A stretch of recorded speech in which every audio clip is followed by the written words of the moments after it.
Bonjour à tous, j'avais un petit message à passer à la jeunesse. Voilà, je voulais dire aux jeunes que la leçon du jour à retenir aujourd'hui, c'est le désordre est collectif, l'échec est individuel. Je m'explique. Alors, c'est-à-dire que dans cette vie, il ne faut jamais commencer les batailles où on ne connaît pas la cause. C'est-à-dire, ne va pas faire des problèmes sur une histoire que tu ne connais pas le début. Parce que quand tu ne connais pas le début d'une histoire, ne va pas t'incruster dedans. C'est-à-dire, si tu as les potes, tu arrives quelque part, tes potes te disent que voilà, il y a un truc qui se passe, allons casser, allons faire des problèmes, allons bagarrer, allons faire de la violence. Dis-toi, dis non, parce que tu ne connais pas. Il y a aussi une catégorie de personnes, quand ils se retrouvent face à une situation, les gens vont l'encourager, va faire les problèmes, va casser, va bagarrer, ne te laisse pas faire. Ça, ce sont les gens qui ne t'aiment pas.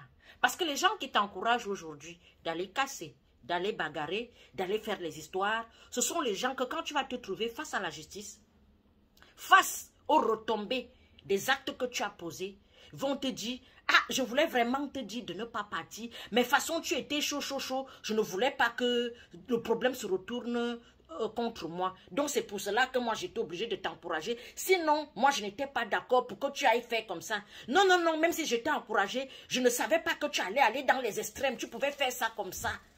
Quand vous êtes face à un problème, essayez de résoudre vos problèmes dans le calme, dans l'anonymat. La violence n'a jamais résolu un problème, jamais de la vie.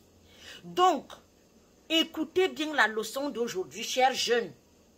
Le désordre est collectif, l'échec est individuel. Retenez la leçon.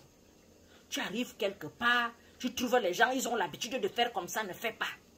Je prends l'exemple sur nos jeunes frères qui étaient à l'ambassade du Cameroun. Ils sont allés casser et tout et tout. Voilà, il y a des gens qui encourageaient. Oui, allez-y, cassez ceux qui étaient à la maison. Il y a ceux qui étaient avec eux qui ne sont pas partis. Beaucoup d'entre eux sont en train de lire ils pleurent les passeports. Je veux mon passeport, je veux mon passeport. Non, je n'avais pas cassé, c'est elle qui avait cassé. D'autres même se retrouvent, ils veulent aller en Afrique, au Cameroun. Ils ne peuvent plus partir parce que ils ont cassé. Vous voyez donc ce qu'on appelle le désordre est collectif. C'est juste l'exemple. Le désordre est collectif, l'échec est individuel. C'est-à-dire que de nos jours, nous avons souvent de ces combats. On ne va pas appeler ça combat inutile parce que chacun sait pourquoi il mène son combat. Tu arrives sur un combat que tu ne comprends ni la tête ni la queue. Ça ne te concerne pas et ça ne va jamais te concerner. Et on ne se mêle pas de tout. On ne met pas sa bouche partout. On ne fait pas les histoires partout. Il y a des choses que quand tu vois, même si tu connais, parce qu'en 2023, tout le monde doit être sage. La jeunesse, c'est à vous que je parle. Les rococos, les sabitou et les gens qui n'ont plus rien à perdre, rien à gagner, ce n'est pas votre. Ça ne vous concerne pas. Ça, c'est vraiment pour les jeunes qui veulent vraiment évoluer. Je vais souvent venir comme ça, vous parler, vous dire certains trucs. Après, on passe à autre chose.